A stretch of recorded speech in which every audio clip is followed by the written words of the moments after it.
¿Me prestan una pluma, porfis? Que me dio pena. Gracias, mi rey. Para el micrófono, distancia y todo, no tienes. No, todo bien. Queda con ustedes Jessica Díaz de León.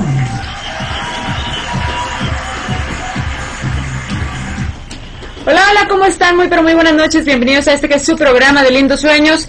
En esta noche fría de jueves 9 de febrero, completamente en vivo.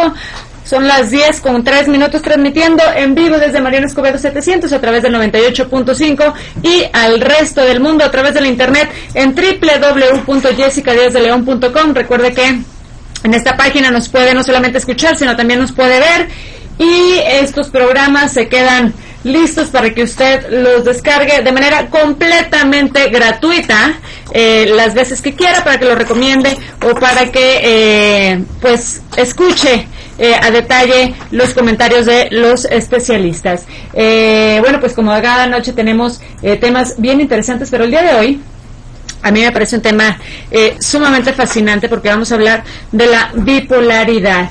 Y me parece muy interesante porque lo poco que sé de esta enfermedad o de este trastorno, creo que es un trastorno muy difícil de diagnosticar. Y entonces me parece tan irresponsable cuando la gente, para referirse a una persona voluble, se refiere como, es que este es bipolar. ¿Cómo? ¿Eres psiquiatra? ¿Eres doctor? ¿Eres especialista? ¿Cómo sabes que es bipolar? A mí esas cosas de verdad me molestan, porque sé que no lo hacen con la intención de molestar, pero sí creo que tenemos que corregir nuestra manera de hablar y de comunicarnos y de expresarnos en ese sentido, porque quienes de verdad padecen este trastorno, pues no la pasa nada bien, y no está padre que nos expresemos así. Para hablar de este tema de bipolaridad se encuentra con nosotros Sergio Mario Bustamante. Él es director general del proyecto vidabipolar.com. Bienvenido, ¿cómo estás? Buenas noches. Muchas gracias, Jessy, muy bien. Muchas gracias por este espacio y por el tiempo que nos estás dedicando, y sobre todo para tratar esta enfermedad que sí, la verdad sí amerita mucho el tiempo y la difusión, sobre todo para aclarar justamente lo que acabas de decir. Así es, Sergio, bienvenido, buenas noches. Luis Carlos Aviña, Cervantes es miembro del área directiva del Instituto Nacional de Neurología y Neurocirugía, especialidad neuropsiquiatría, con la más alta calificaciones en trastorno afectivo bipolar. Doctor Luis Carlos Aviña Cervantes, bienvenido, buenas noches. Buenas noches. Gracias por estar con nosotros. El doctor Horacio Senties Madrid, medicina internista, neurólogo, neurofisiólogo y epileptólogo del Instituto Nacional de Ciencias Médicas y Nutrición Salvador Subirán. Doctor Horacio Senties. Encantado, muchas gracias por la invitación. Encantado de estar aquí con tu auditorio. Gracias. Y el doctor Jorge Álvarez Cervera, del Instituto Nacional de Neurología y Neurocirugía, especialidad neuropsiquiatría, y asesor del Comité de Revisión Científica de vidabipolar.com. Bienvenido, buenas noches. ¿Qué tal? Buenas noches. Empezamos, esto es como Montessori, ustedes hablan, se interrumpen como quieran, con quien quiera empezar para que me diga qué es la bipolaridad. Bueno, llamémosla la enfermedad. ¿Sí? Realmente es una enfermedad que padece más o menos el 2% de la población. Esta enfermedad es una enfermedad del cerebro como tal. No hay áreas específicas del cerebro en donde está dañado, y entonces surgen dos fenómenos en esta enfermedad: un fenómeno depresivo y un fenómeno maníaco. El fenómeno maníaco es un acelere del paciente, pero donde el juicio de realidad se empieza a perder y empieza a experimentar un acelere mental en sus pensamientos, en sus conductas, que lo pone en alto riesgo. Entonces ese es un episodio maníaco en donde el paciente está muy expansivo, está extremadamente alegre, eufórico o disfórico, a veces irritable. Realmente es un estado muy peligroso para el paciente. Sin embargo, el otro extremo es la depresión, y la depresión bipolar es lo más terrible que puede vivir un paciente. Si bien en el estado maníaco el paciente subjetivamente se siente muy bien, no lo sufre, ¿sí? El daño lo ve la familia o los que estamos alrededor de él, En el estado depresivo, que es el que más pasa el paciente con trastorno bipolar, lo pasa más tiempo depresivo, pues es de no querer hacer nada. Se le va la energía, pierde el sentido de la vida y siempre llegan ideas de muerte. De hecho, el trastorno bipolar es un factor muy alto de suicidio. Sí, estaba leyendo las estadísticas que 5 de cada 5 pacientes con bipolaridad o con ese trastorno, con esa enfermedad, han considerado suicidarse al menos una vez en su vida. Bueno, realmente yo diría que la mayoría considera y lo lleva a cabo un 20%. Uy, qué alto. Ajá, pero sí, la idea del suicidio está muy alta. Para entender esta enfermedad, entonces, diríamos que yo siempre me he referido a la bipolaridad, que para ejemplificarlo para la gente de radio, sería entonces como una casa de 3 pisos, donde el estado natural o normal, por llamarlo de alguna manera, es el piso de en medio, el episodio maníaco o el acelere es el piso de arriba y la depresión es el piso de abajo. Así es. Entonces, para poderlo diagnosticar tienes que tener tanto el de abajo como el de arriba. Así es. Hay un diagnóstico diferencial que es la depresión, que se le ha llamado inclusive unipolar, ¿no? En donde pues tu estado solamente es abajo.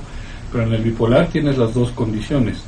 La fase de manía puede ser francamente maníaca, ¿no? La manía como tal, y hay una un poquito menos intensa que es la hipomanía. Y se ha de hecho dividido el trastorno afectivo bipolar en tipo 1 y tipo 2 en relación a eso. El hecho de que tengas 1 o 2 no significa que el que esté hipomaníaco esté menos bien que el paciente maníaco, porque lo que más sufre, como bien dijo Carlos, es la parte de la depresión, que es la parte que más dura en tiempo para el paciente. Las fases maníacas son más breves, más disfuncionales para los demás, pero la que sufre el paciente principalmente es la fase de depresión. Y la estadística, como dijo Carlos, es el 15-20% de incidencia de suicidio. Y si tú hablas, por ejemplo, de personajes históricos que han tenido este suicidio, ¿no? Muchos han tenido esta enfermedad. El caso típico es Hemingway. Hemingway, en 6 generaciones de su familia siempre ha habido un suicidio, incluyéndolo a él, que se suicida, él se vuela la cabeza con una escopeta. O sea, no poca cosa. Claro, esto es una enfermedad mental, doctores. ¿Qué lo detona? ¿Es genético? ¿Cómo lo adquirimos? ¿Hay un suceso, un evento en nuestra vida que detona esto o cómo se adquiere la bipolaridad? Yo podría decir que es una enfermedad biológica, para diferenciarlo de estresores que todos tenemos. Porque siempre que se presenta esta enfermedad decimos, es que se le murió fulanito, el vecino, un animal, y entonces podemos justificar. Pero al final de cuentas quien tiene la predisposición es el que va a tener la enfermedad, como la diabetes, cuando decimos después de un susto me dio diabetes, le va a dar la diabetes a quien ya tenía la predisposición. Es una enfermedad con un alto componente genético, así como decía Horacio. ¿Sí? Se habla que si yo tengo un gemelo idéntico y que es bipolar, el riesgo de que el otro los tenga es el 75%, lo que nos habla de la alta incidencia en genética de este problema. Y hay otros factores ambientales. Muchas veces el factor ambiental es el que dispara el primer episodio. Una pérdida, un estrés muy intenso, ¿sí? Es el que dispara, pero en alguien que ya tiene la predisposición. La mayoría de las veces se presenta con depresión, aunque cuando acuden con el psiquiatra es la manía. Muchas veces ya vemos un paciente que llega con manía, haciendo la historia ya tuvo 2, 3 episodios depresivos y entonces nos damos cuenta que es un trastorno bipolar. Cuando se presenta esta enfermedad, ¿es solamente en adultos o hay estadísticas de niños con este trastorno? Pues realmente este trastorno abarca un grupo de edad demasiado grande. O sea, se habla que desde los 5 hasta los 50 años una persona puede tener su primer episodio, ya sea tanto depresivo como maníaco. No, pero sí existe una edad donde es más frecuente que el paciente, que la persona pueda tener estos síntomas, entre los 15 y los 25. Esas edades son las que digamos que son como más difíciles para lograr un diagnóstico, porque tenemos muchas otras opciones de enfermedades que se pueden presentar en la misma persona. Entonces, yo creo que esa es parte de la importancia de la atención psiquiátrica, de realmente ir con una persona que está dedicada a ver los padecimientos, enfermedades mentales como tal, dadas realmente por un desequilibrio en los químicos a nivel cerebral. Y ahorita que hablas de un desequilibrio en los químicos, se había dicho mucho que esto se arregla con litio, más no que la enfermedad da por falta de litio. ¿Esto es correcto? Correcto, totalmente. De hecho, hubo un problema muy serio que se te lo podrán comentar mucho mejor ellos, que es el que se empezó a manejar mal la información, sobre todo en Sudamérica, de que el problema venía por la falta de litio, y el cuerpo no tiene litio. No se puede hacer una litemia en una persona porque es un agente que se da para controlar los estados de ánimo. Eso yo creo que Horacio o Luis Carlos te lo pueden explicar más. Sí, de hecho los niveles de litio los mides al paciente que le estás administrando litio para no pasarte de dosis. El litio es un medicamento muy útil en este trastorno, pero la dosis excesiva puede dar alteraciones dermatológicas, gástricas, neurológicas, renales.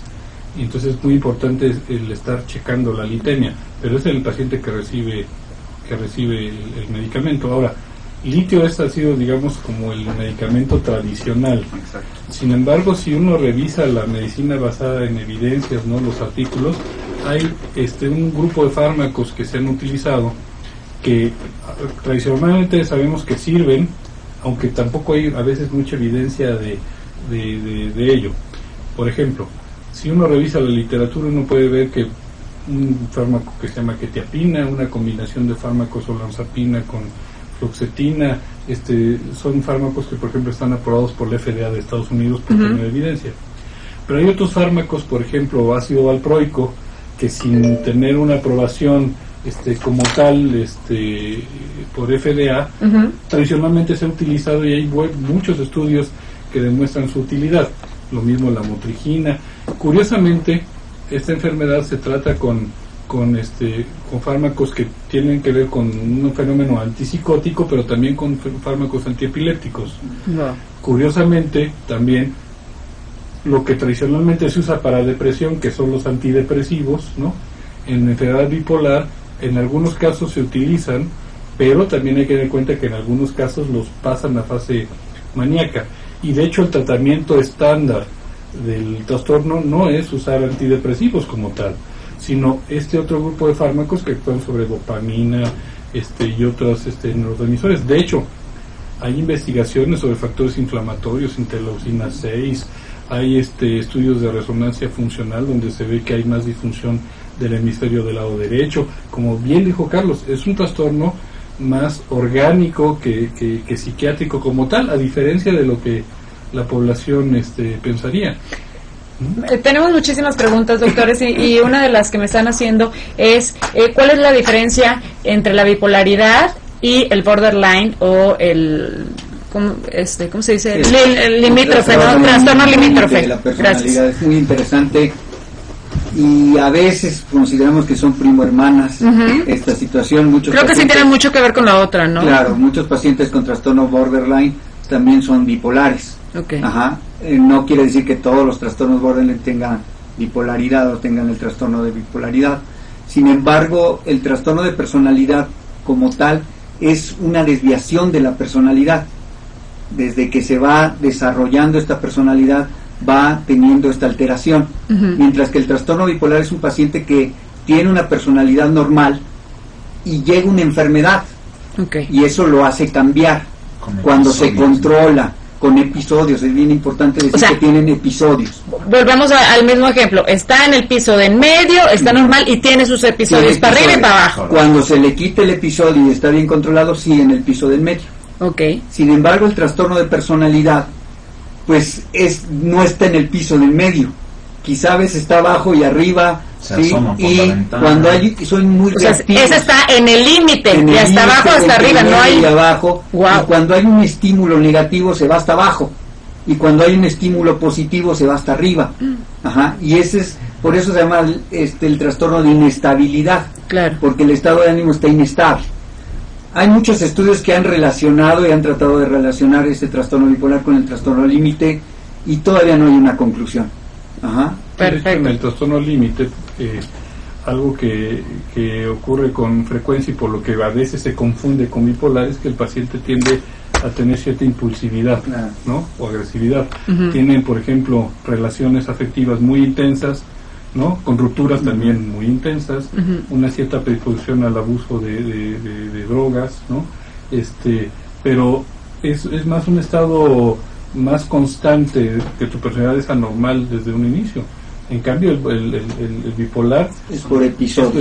Es por episodio. Con esto, si me permiten, hacemos una pausa. Se encuentra con nosotros Sergio Mario Bustamante, Luis Carlos Aviña Cervantes, Horacio Sentíes Madrid y Jorge Álvarez Cervantes. Estamos hablando de bipolaridad. Si te quieres comunicar con nosotros, lo puedes hacer a través de mensaje de texto, reporte un espacio, tu comentario al 30003, lo puedes hacer a través de Twitter, que es @yes_Díaz de León, lo puedes hacer a través de Facebook y, por supuesto, a través de la página de internet, que es www.jessicadiazdeleon.com. Regresamos. Wow, qué interesante tema. Gracias por venir. Jessica Díaz de León. Y un punto que no sé, pero me recomendaron muchísimo es el de que entre todos, visto de poderlo decir mucho, el que empezáramos a usar mucho la parte de doctor, psiquiatra, médico psiquiatra, para que a la gente se le quede mucho la parte de que son, sobre todo psiquiatra es doctor. Claro. Hay mucha confusión con la palabra psicólogos, que son licenciados en psicología. Y a lo mejor una pregunta es quién debe tratar el Claro. ¿no? ¿Quién debe tratar? Puede. Piensan que en el IFE solo organizamos elecciones cada 3 años para diputados federales. Una recomendación cada 6 para senadores y presidentes. Sí, pero la pregunta... Sí, claro. ¿Quién debe tratar? Ciudadana y conforme a la ley, administramos los mensajes de los partidos y autoridades electorales. Y no sé si esto te puede ser interesante como para decirlo en el siguiente segmento. Se hicieron encuestas precisamente de que el trastorno se usa mucho por el manual médico, entre médicos, todo, pero a nivel de población se tiene una confusión de que se le hace a la gente la pregunta tan sencilla de que, bueno, cuando te da diabetes, cuando te da cáncer, ¿a quién vas a ver? ¿No? Todo el mundo contesta que al doctor. Cuando te da un trastorno, el 97% contestó al psicólogo. Entonces, ahí es donde está la confusión en la calle. Es por eso el manejar mucho el... Y a través del Seguro Popular. No sé si sea importante como para... Sí. Partido Acción Nacional. Un México para todos. La educación en México está detenida. Nuestros niños no sacan mejores calificaciones. que estaba limpiando la escopeta, pero con esa historia familiar. Sí, claro. ¿Qué otro personaje, perdón, doctor? Wow. Eso nomás se aventó a un río con el abrigo lleno de piedras, ¿no? O Vincent Van Gogh, en el libro de... Yo había leído que... Ahí describe el bipolar. Claro. No sé si haya sido así, ¿no? Pero Irving Stone lo describe como bipolar. Wow.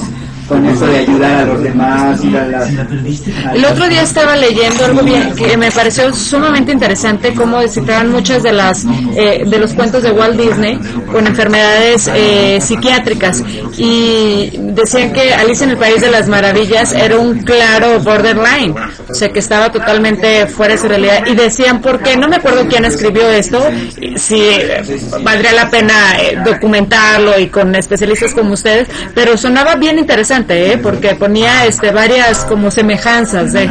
Fíjate que en Alicia en el País de las Maravillas es interesante porque el escritor es Luis Carroll, ¿no?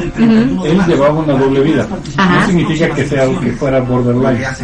Por un lado era un cura, un obispo, y que era asesor consejero de la reina Victoria, en la época victoriana, y por el otro lado era el escritor, y por el otro lado cuando él fotografiaba a Alicia, que Alicia era una niña y que la deja de ver al inicio de la pubertad de la niña, que se va en un barco, porque él era fotógrafo además.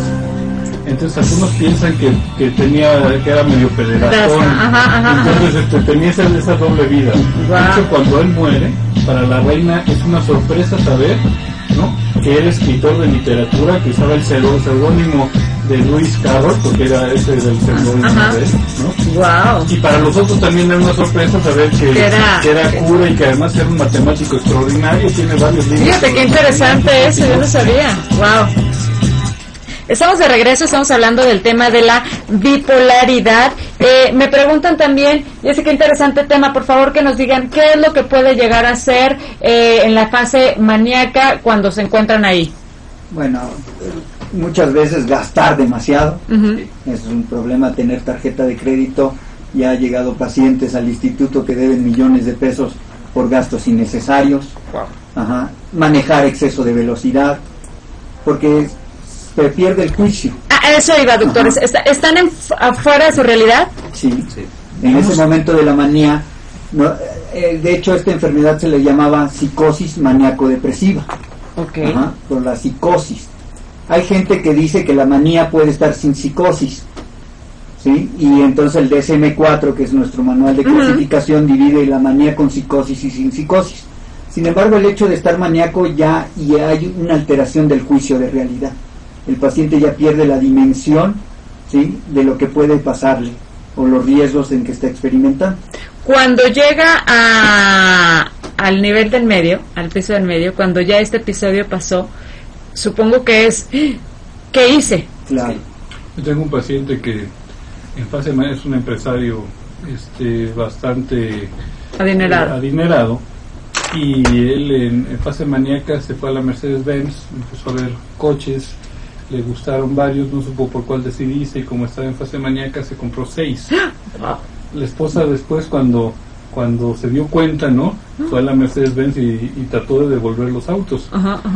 La Mercedes-Benz afortunadamente aceptó devolver 3, ¿no? Los otros sí. ¿no? Wow. Un ejemplo, Sherlock Holmes es un ejemplo, si no maníaco depresivo, a lo mejor un poco ciclotímico, pero Sherlock, si tú lees cualquiera de las muchos novelas, episodios, ¿no?, donde se encerraba, donde está deprimido, no hace claro, nada, se tira en un sillón, y en la fase maníaca no duerme, es más creativo, etcétera, ¿no? Son esas fluctuaciones. Claro. Horacio, ahorita que comentabas esto de la esposa y quien quiera de los 4 contestar, me viene la idea lo difícil que es, por supuesto, para quien padece esta enfermedad, pero sobre todo para el de la familia, para los hijos, para la pareja, para los padres, para los tíos, para quien sea, para los que están a su alrededor, porque no es cómo convives con una persona que tiene este extremo de estados de ánimo, ¿no?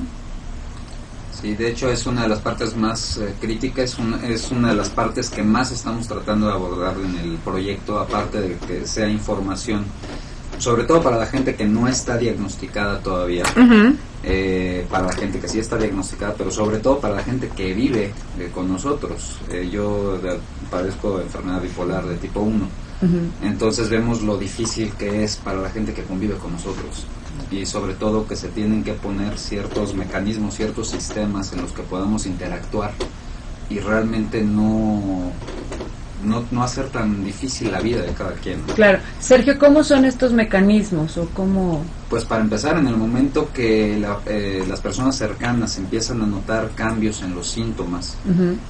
Por ejemplo, hay un piso que no hemos mencionado mucho, que es la hipomanía, Uh-huh. que es cuando empezamos a tener un exceso de creatividad, o empiezan esas partes de entusiasmarnos por cosas que antes no nos llamaban mucho la atención.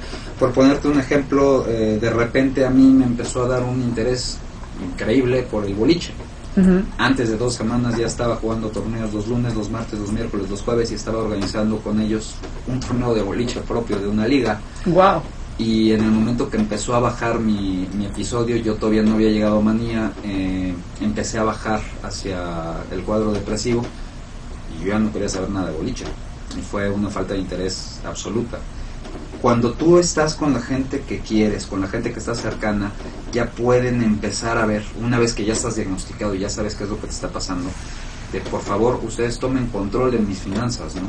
Quítenme las tarjetas de crédito, usen ustedes esta parte, dense cuenta de que pues muchas veces lo que necesitamos es, hasta en cuestión de comunicación, hacer un cambio importante, de comprensión. Por supuesto. Hay un proverbio chino que creo que es el que más se apega, que es de ámame cuando menos lo merezca, pues será cuando más lo necesite. Es correcto. Es una de las cosas que se puede hacer. Ese es uno de tantos mecanismos que hay, ¿no? Pero sí hay que entablar un buen mecanismo de comunicación con la gente que está alrededor de nosotros. evitar puntos como el de échale ganas. Es una cosa que es... Y a mí este punto me encabrita mucho, porque además para la bipolaridad y para cualquier cosa, ¿no? Échale ganas. A ver, o sea, ¿tú crees que yo lo hice a propósito? ¿Tú crees que estoy en esta condición porque quiero estar? O sea, es como, me parece hasta ofensivo, y vuelvo un poco a lo mismo que comentaba al principio del programa cuando decimos que la gente es bipolar para referirnos a algo voluble. No es con mala intención, pero hay que aprender a decir las cosas y a comunicar lo que realmente queremos comunicar, ¿no? Sí, yo creo que también muy importante es que es una enfermedad y lo voluntario o no voluntario que es de esto. Claro. El échale ganas es algo cuando es voluntario. No depende de mí. Me imagino que si yo tuviera cólera y estuviera vomitando y tuviera diarrea y alguien me dice ya no vomites o ya no tengas diarrea, pues no es por así. Claro. No es de esa manera. La otra es que es por episodios. Entonces, ¿qué es un episodio? No vamos a decir que por un momento de felicidad porque me gané la lotería y estoy súper feliz, estoy acelerado y tengo horas de estar feliz, ya tengo un episodio maníaco. Para que yo diga que tengo un episodio maníaco, debe de tener cuando menos una semana de duración en ese estado, ese estado. Que yo me duerma así y me despierte de esa manera. Y que este episodio me dure por lo menos una semana. Una semana. Y el episodio depresivo debe de durar por lo menos 2 semanas. Para que yo diga que es un episodio depresivo. Y no un cambio en mi estado de ánimo por situaciones X que se van dando. Claro. Ahí es la diferencia también con el trastorno límite de la personalidad. El trastorno límite no se presenta por episodios, se presenta por crisis. Ante una situación de que lo deja el novio o la deja el novio, el paciente presenta una crisis de impulsividad, destruye, golpea, pero al día siguiente ya está bien. Esta crisis le duró unas horas y el paciente ya recobra su estabilidad. Yo creo que es bien importante estimar que es por episodios esta enfermedad, ¿no? El episodio maníaco y el episodio depresivo. Ahora, ¿con cuánto periodo de separación te puede dar entre una y otra? Bueno, no haber tiempo. Puede incluso no haber tiempo. Puede un paciente tener el episodio maníaco e inmediatamente pasar al episodio depresivo. Puede incluso pasar años sin que tenga un episodio maníaco y tener puros depresivos, o tener días o semanas. Realmente no hay como tal un criterio de tiempo. Ahora, ¿quién es el especialista capacitado para diagnosticar esta enfermedad? Sin duda alguna el psiquiatra. El psiquiatra. Mira, lo que pasa es que hay a veces cierta confusión.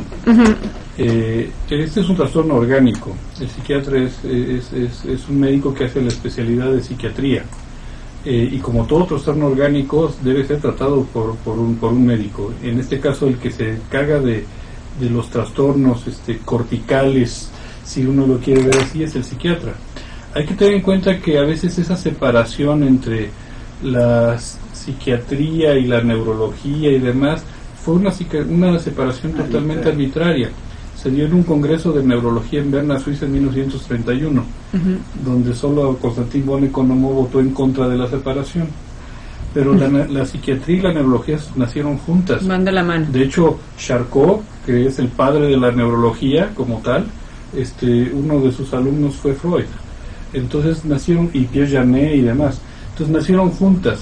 Entonces esa separación, que fue un tanto arbitraria y también un tanto absurda, últimamente le hemos venido corrigiendo con esto de la neuropsiquiatría, pero uno debe ubicar que el psiquiatra es el médico capacitado para esto y que ve los trastornos desde un punto de vista orgánico, de estas sustancias cerebrales anormales. Claro, y además, hasta donde entiendo, doctores, y corríjanme si caigo en una imprecisión, que el psicólogo no está capacitado para medicar. No, porque no es médico. Es útil la psicoterapia sí como un apoyo al tratamiento del paciente, pero no es la psicoterapia la forma de tratar un trastorno afectivo bipolar, porque es un trastorno orgánico que tiene que ver con sustancias cerebrales, con áreas cerebrales que se activan más en el hemisferio derecho, sustancia blanca en la región frontal, o sea, es un trastorno bien orgánico. Claro. Y y los que están encargados de esto es el psiquiatra. A nosotros como neurólogos nos llegan a veces de rebote, nos por el llegan. estigma del Sí, claro.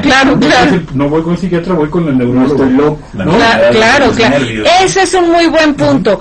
Siempre que tenemos enfermedades de este tipo o escuchamos que está loco o qué. O sea, tenemos este estigma. Ahora, y me parece muy interesante lo que me están poniendo aquí. Dice Tiger Delgado, buen tema. Yo tengo una amiga con ese problema. Ojalá me pudieran mandar la recomendación para que se atienda. Se llama Vianey García Ovado. Saludos. Dice, traté de lidiar y convencer a mi amiga de la ayuda y le resultó difícil aceptarla. Espero puedan ayudarla. Pues no es fácil a lo mejor decir, yo tengo esta enfermedad y acudir al médico. Debería de ser como cuando tú eres hipertenso o diabético, no tendría por qué haber un estigma. Lo que pasa es que esa estigmatización que ocurrió en muchas enfermedades, inclusive neurológicas como la epilepsia, ¿no?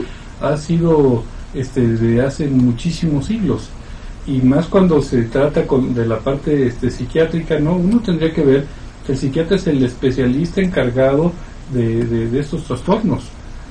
A nosotros los neurólogos nos llegan de rebote o por mal diagnóstico. Nos lo mandan diciendo, ok, no será epilepsia, no será hipertiroidismo, que son de los diagnósticos diferenciales que hay que hacer. Ahora, si yo tengo el trastorno, soy paciente, no quiero ir, ¿alguien me puede llevar? O sea, es decir, no es como estas, no sé, como el alcoholismo o la drogadicción, cuando lo vas a entender que dicen, no, tiene que venir por su propio pie el paciente. Es una situación complicada. De alguna manera, si el paciente tiene una psicosis y tiene una alteración en el juicio, sí puede haber internamientos involuntarios, máxime si está en riesgo su vida o la de los demás. Por supuesto. Entonces, de alguna manera sí se da un internamiento involuntario. En cuanto el paciente ya recobra su juicio, él ya decide seguir o no seguir el tratamiento. Desafortunadamente, la mayoría de los pacientes con trastorno bipolar no siguen el tratamiento. ¿Por Eso qué? es muy importante, porque los tratamientos dan efectos secundarios, porque el estar maníaco o el estar en el estado hipomaníaco a veces es muy placentero, y uno, como no tiene ese juicio, el self, o sea, el insight, no les cae de que tienen una enfermedad, pues ellos dicen, yo estoy bien. ¿Para qué? En ese sentido. ¿En qué consiste el tratamiento? Fundamentalmente es farmacológico. Yo creo que es bien importante entender que es un tratamiento multidimensional, pero fundamentalmente basado en lo farmacológico. ¿Son caros los medicamentos para este trastorno?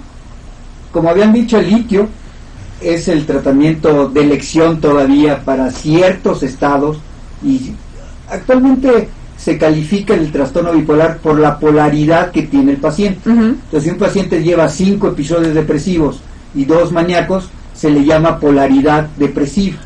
Si un paciente lleva 5 maníacos y 1 depresivo, se llama polaridad maníaca. Y depende de la polaridad, es el tratamiento de elección. El litio es más para polaridad maníaca. Y también los tratamientos van en relación a la fase aguda y la fase de mantenimiento. No se da el mismo tratamiento en la fase aguda que en la fase de mantenimiento. El litio es muy barato, pero como decía el doctor Horacio, está en el límite, tiene una ventana terapéutica muy pequeña. Si tienes 2, a lo mejor no te está haciendo efecto, pero si tienes 3,5, ya es tóxico. Por lo tanto, tienes que tomar niveles séricos de litio constantemente para ver que estés en la medida justa, en los límites terapéuticos, y no que te estés intoxicando por litio.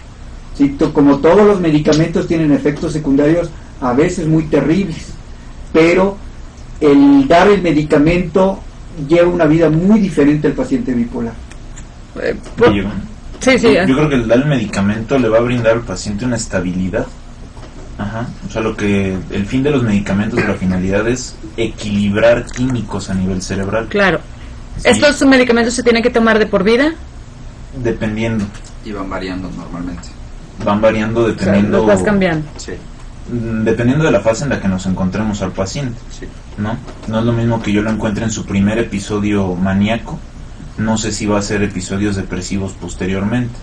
Entonces, dependiendo de los episodios que vaya presentando, el tratamiento va a ser dinámico.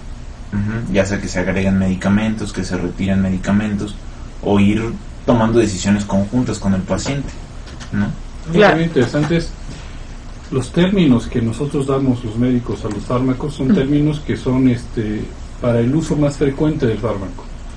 Entonces hay fármacos que se llaman antipsicóticos, hay fármacos que se llaman antiepilépticos, hay fármacos que se llaman antidepresivos, porque es el uso más frecuente que tienen. Okay. Pero el cerebro no sabe, al cerebro le llega una sustancia química y no sabe qué etiqueta tiene. Y es como deberíamos de ver a veces los fármacos, las personas en general. Es decir, oiga, ¿por qué me está dando un antiepiléptico si yo tengo enfermedad maníaco-depresiva?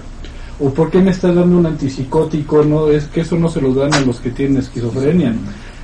Entonces, lo que hay que saber por parte del paciente es que hay sustancias químicas que están anormales como la dopamina y que el fármaco que sirve para regular eso es un antipsicótico, pero en realidad es un antidopaminérgico o un medicamento modificador de serotonina en los fármacos nuevos. Claro. Y además finalmente ustedes son los que saben, o sea, siempre nosotros los pacientes tenemos esta onda de, pero ¿por qué un antidepresivo si yo no estoy depresiva? ¿No? ¿Por qué me das esto si yo no tengo esto? Hay a ver. antidepresivos que se usan para dolor, claro, neuropático, por ejemplo, ¿no? Claro, claro.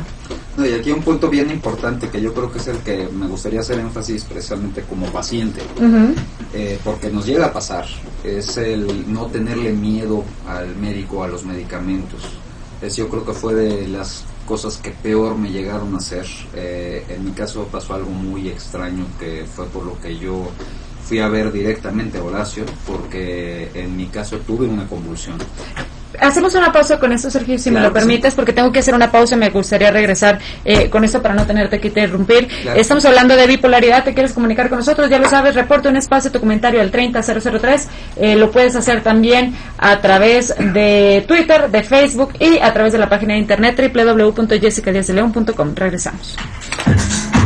En un momento continuamos con más lindos sueños y Jessica Díaz de León.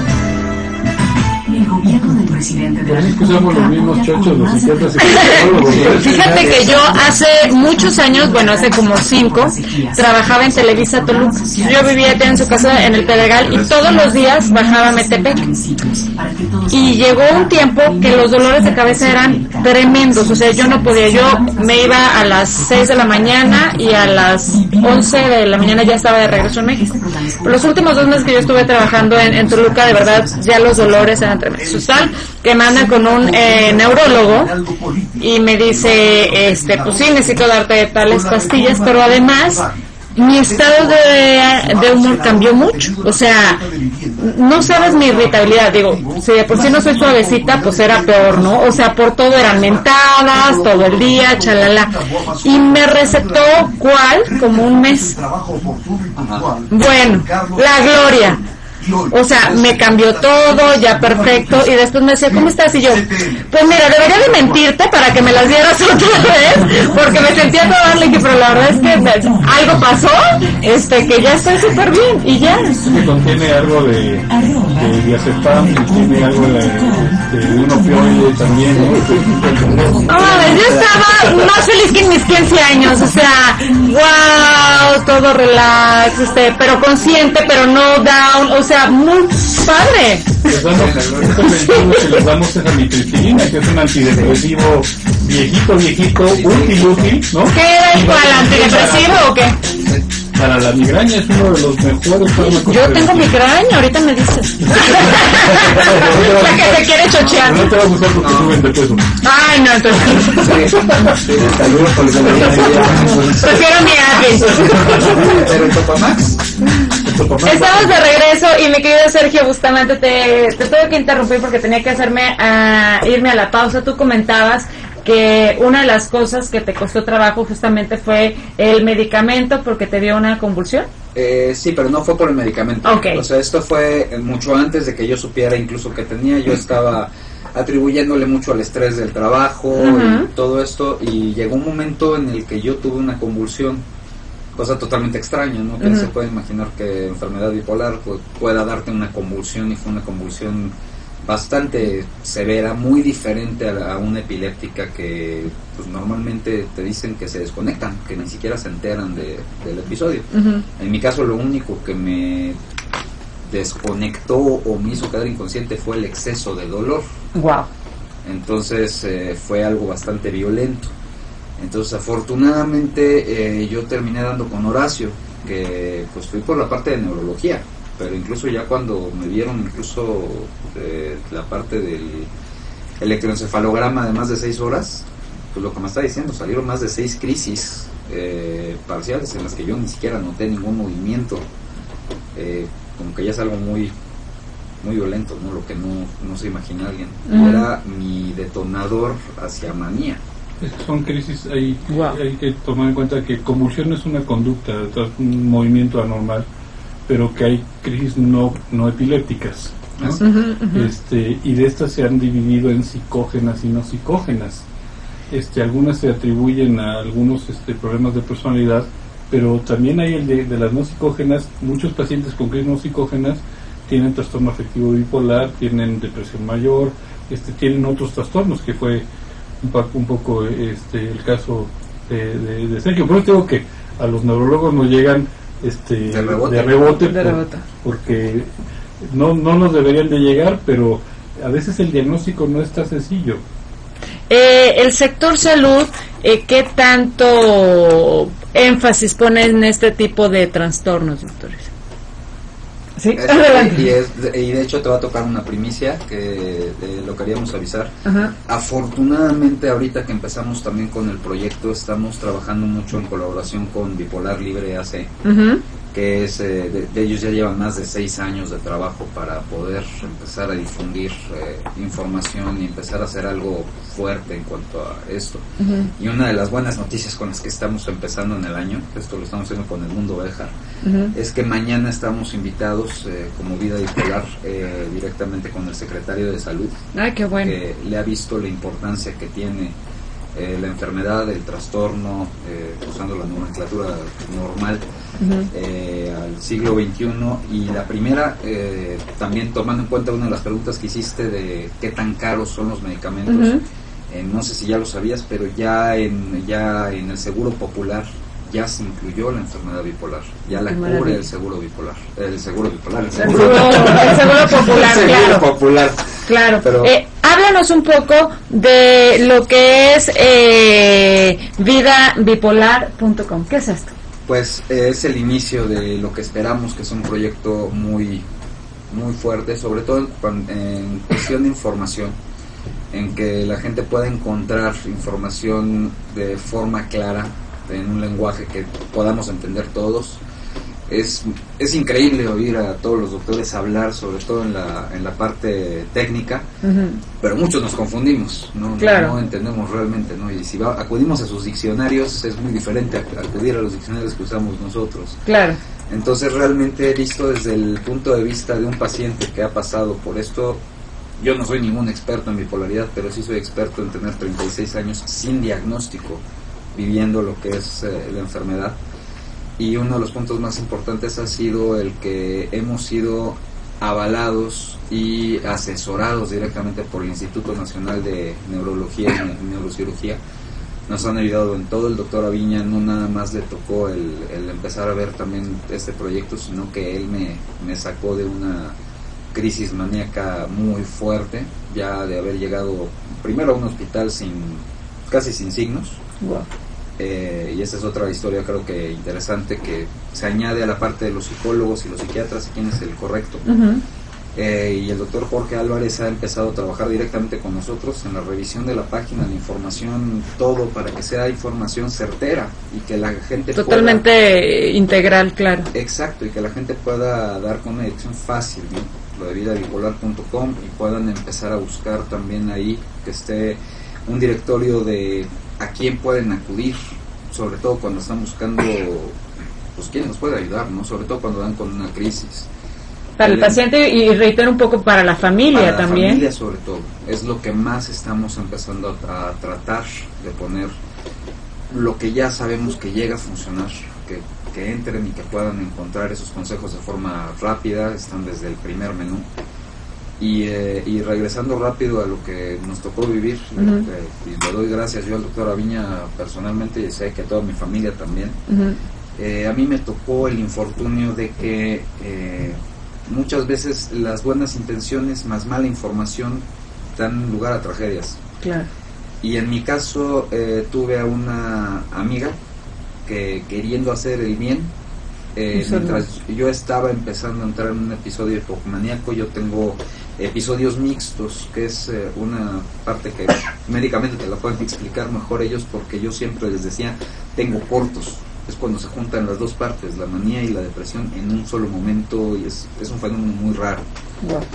Y en esos inters, pues mi amiga empezó a decidir que pues yo lo que tenía eran berrinches, el que no quería hablar con gente, no estaba... ¿Esta amiga era psicóloga o nada más era tu amiga? O no, era nada más amiga, y como que estaba tratando de meterse mucho en la familia, ¿no? Sí, se puede entender. Sí. Y se le ocurrió llevar a una psicóloga a la casa, y que la psicóloga hablara con mis papás. Y pues esta psicóloga empezó a aconsejarle a mis papás de que me tratara como que estuviera teniendo un berrinche, ¿no? Que me confrontara, que pasara todo esto. Y lo único que pasó fue que mis papás, en su desesperación, ellos tratando de hacer todo lo bien posible, me confrontaron y me llevaron justamente a sentir lo peor que tiene uno, ¿no? Ya la autoestima, ya todo lo demás está mal, uno ya está fuera de sí mismo, y pues me llevaron a un intento de suicidio que no hubiera intentado de ninguna otra forma. Entonces, o sea, que te sentiste acorralado, ¿no? Sí. Por decirlo de alguna manera. Acorralado, y aparte no recordando realmente lo que hice. Bueno. O sea, una vez que ya hice esta parte de... Me acabé todas mis pastillas, acabé activando, no sé cuánto me tomé, me fui a trancar entre dos puertas del baño. Mi novia tuvo que salir a buscar una patrulla, mis papás a buscar paramédicos. Fue una escena realmente horrible. Y terminé yendo primero a que me atendieran en el Hospital San José, porque yo ya iba casi sin signos en la ambulancia. Y después, afortunadamente, di con el Instituto de Neurología y me atendió el doctor Carlos Aviña. Gracias a él estoy también aquí, gracias a él y a amigos extraordinarios. Y pues una vez que ya finalmente me pudieron diagnosticar, fue que con vida bipolar era de, si ya me había convertido en parte de la estadística, tratar de convertirme en parte de la solución. Claro. Y empezar a tratar de hacer un movimiento que ahorita estamos empezando con la parte de difusión. Uno de los puntos más importantes es que estamos trayendo también, y no sé si me permitas por dar favor, la dirección. Sí, claro. Vamos a tener la fortuna, y va a ser primero para el Instituto de Neurología una sesión oficial. Vamos a presentar un programa de computadora que nunca se ha tenido en Hispanoamérica. Creo que estamos todavía muy atrasados para el manejo de síntomas, que son muy complicados. Volvemos a lo mismo, de que necesita un control integral. Claro. En el que se pueda facilitar para el paciente ver en qué parte está, en qué episodio está, si está subiendo, si está bajando, si está... Para mí eso ha sido una maravilla. Para el tratamiento que estoy llevando, que puedan ver qué efectos me están haciendo los fármacos y me lo puedan ir adaptando al episodio que estoy.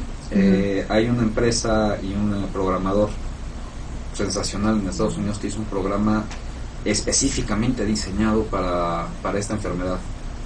Y realmente está muy sencillo de usar para el paciente, y está hecho para usarse en conjunto con su doctor y con su persona de apoyo, para ayudarle también a la familia. Y esto no lo tenemos ni en México ni en Latinoamérica.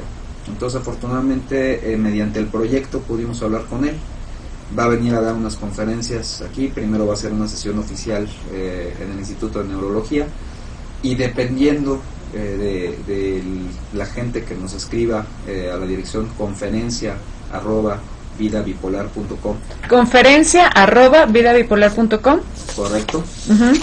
Dependiendo de del número de correos que tengamos, se anunciaría para el viernes 23 o el sábado 24, para que puedan asistir. Se va a presentar el programa, se va a dar una presentación un poco más extensa también del proyecto, de lo que ya tenemos avanzado. Y lo del programa, pues sí, yo ya lo estoy viendo y lo hemos empezado a ver entre muchas personas, que puede empezar a salvar vidas y puede empezar a ayudar a la gente a tener un control de los síntomas, ayudar a los médicos a que puedan ver de forma gráfica cómo están ayudando los medicamentos y en qué etapa está el paciente. Yo creo que te pueden decir como médicos qué tan importante es ver esto, llevar este seguimiento. Claro. Tenemos comentarios, dice Miguel García, saludos al doctor Jorge Álvarez, de sus amigos Miguel García y Rubén Tlapanco de la Universidad La Salle. Por acá dice, Laura García, ¿hay algún tratamiento para el borderline además de los fármacos? De hecho, el tratamiento fundamental del trastorno bipolar es farmacológico. El trastorno fundamental del trastorno borderline es psicoterapéutico. Okay. O sea, aquí radica más el tratamiento psicoterapéutico que el farmacológico. Okay. Digamos que un trastorno de personalidad es un problema en la forma en la que la persona afronta la realidad, los mecanismos en los que va a defenderse de los estresores del ambiente en todo momento. Mientras que el trastorno bipolar, como lo hemos mencionado, son episodios dados por un desajuste en los químicos. Entonces, como dice el doctor, el tratamiento del trastorno bipolar es a través de fármacos, mientras que el del trastorno límite de la personalidad es con psicoterapia. Aprender. Perfecto. Estamos llegando al final de este programa. Me gustaría sus conclusiones. Por supuesto, gracias a todos ustedes. La verdad es que el tema da para mucho más, pero se me acabó el tiempo. Sus conclusiones y sus datos de contacto para todos aquellos que nos están escuchando y que tengan interés de consultarlos.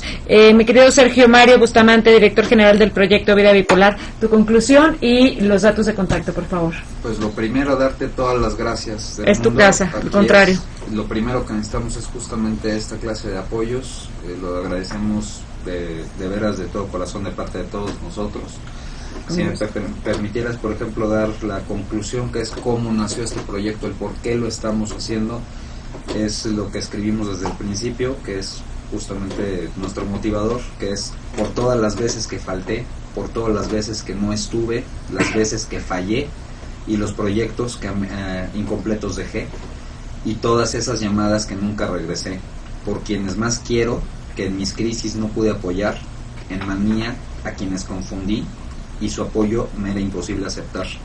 Ahora que estoy mejor y que sé, compensaré haciéndole sentir orgullo por quien soy, por la gente a quienes podrá ayudar mi experiencia, para quienes nos escuchen tengan que decir menos, perdón porque falté, perdón porque no estuve, por esta llamada que hoy sí te regresé. Para quienes quieran también unirse al proyecto, quienes puedan ir con nosotros a las conferencias, para que se acerquen a sus médicos, que entiendan que es algo en lo que no estamos solos, de veras es una cantidad brutal, hay mucho que hacer todavía. ¿Dónde se pueden comunicar contigo? Nos decías que era el mail conferencia@vidabipolar.com, por si queremos más de esto, pero ¿hay alguna otra página, otro mail, un teléfono? La primera es la página, es www.vidabipolar.com. El correo es info@vidabipolar.com. Cuenta con un foro en el que se pueden ingresar y se pueden registrar. Okay. En este momento el foro necesita ser aceptada la persona por un administrador, porque nos tocó ataque de hackers.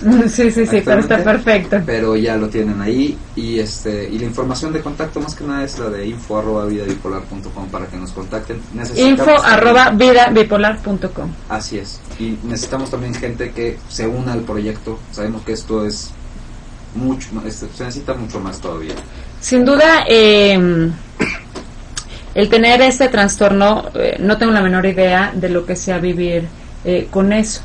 Yo siempre digo que cambio la pregunta, y no es por qué, sino para qué. En tu caso me queda muy claro, y me atrevería a decir que cuando le preguntas a Dios por qué, cambiar la pregunta para qué era, pues ya te contestaste a ti mismo, para crear Vida Bipolar y para ser el motor que puede ayudar a muchos casos. Quizá no es la forma más cómoda, quizá no ha sido la más fácil, supongo que ha sido muy doloroso y muy difícil, pero creo que el camino que estás haciendo para todos los que vienen detrás de ti es invaluable. Felicidades y gracias. Muchísimas gracias. A ti. Luis Carlos Aviña Cervantes, miembro del área directiva del Instituto Nacional de Neurología y Neurocirugía, especialidad neuropsiquiatría, con las más altas calificaciones en trastorno afectivo bipolar. ¿Cuál sería la conclusión y los datos de contacto, por favor? Sí, la conclusión sería que la enfermedad bipolar es una enfermedad frecuente, se da en el 2% de la población, estamos hablando de un porcentaje alto. Alto, sin duda. Ajá, y que actualmente es tratable con medicamentos y claro con un además apoyo multifactorial. Perfecto, doctor. ¿Algún su consultorio, algún mail, algún teléfono que nos quiera dejar? Localizar en el Instituto de Neurología en el área de psiquiatría. Perfecto, muchísimas gracias. También tenemos al doctor Horacio Centías Madrid, médico, internista, neurólogo, neurofisiólogo y epileptólogo del Instituto Nacional de Ciencias Médicas y Nutrición, Salvador Subirán. Su conclusión y sus datos de contacto. Sí, como verás en todo lo que acabas de mencionar, lo único que no soy psiquiatra, ¿ves? Entonces, yo en general no atiendo pacientes con enfermedad bipolar. Estoy aquí por este proyecto apoyando este proyecto de Sergio, porque creo que independientemente de qué especialidad tengas, tienes que tratar de ayudar a las personas. Esa es la función del médico. No es muy alejado para mí por estar en las neurociencias, y como verás, esto es un trastorno orgánico. Pero para lo que sí servimos los neurólogos es para el diagnóstico diferencial en esto, ¿no? Yo estoy en el Instituto Nacional de Neurología, me encargo de la clínica de epilepsia, y en Médica Sur pueden encontrar también mis datos. Perfecto, doctor, muchas gracias. Gracias por estar con nosotros. Y el doctor Jorge Álvarez Cervera, del Instituto Nacional de Neurología y Neurocirugía, especialidad neuropsiquiatría y asesor del Comité de Revisión Científica de Vidabipolar.com. Gracias por estar con nosotros. Tu conclusión y tus datos de contacto. Pues bueno, mi conclusión sería que las personas que padecen de enfermedad bipolar no necesariamente tienen una vida de discapacidad, siempre y cuando lleven el tratamiento adecuado y lleven el apoyo adecuado por parte de su familia y de la red de personas que se interesan por ellos, pueden llevar una vida normal. Esa yo creo que sería mi conclusión.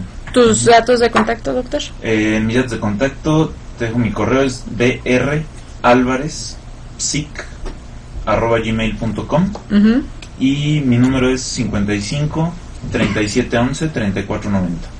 Perfecto. Pues muchísimas gracias a los cuatro, la verdad es que les agradecemos muchísimo su tiempo, hemos aprendido muchísimo.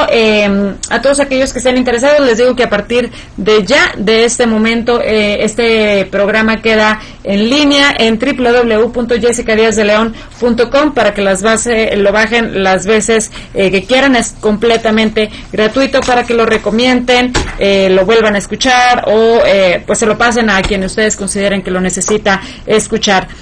Gracias Sergio, gracias Luis, gracias Horacio, Jorge, a todos ustedes, gracias Manuelito en los controles, Alejandro Álvarez en la coordinación y mi querido Israel Bermúdez en la producción. Gracias, que tengan muy buenas noches, pero sobre todo que tengan lindos sueños. Adiós. Muchas gracias a todos. Al contrario.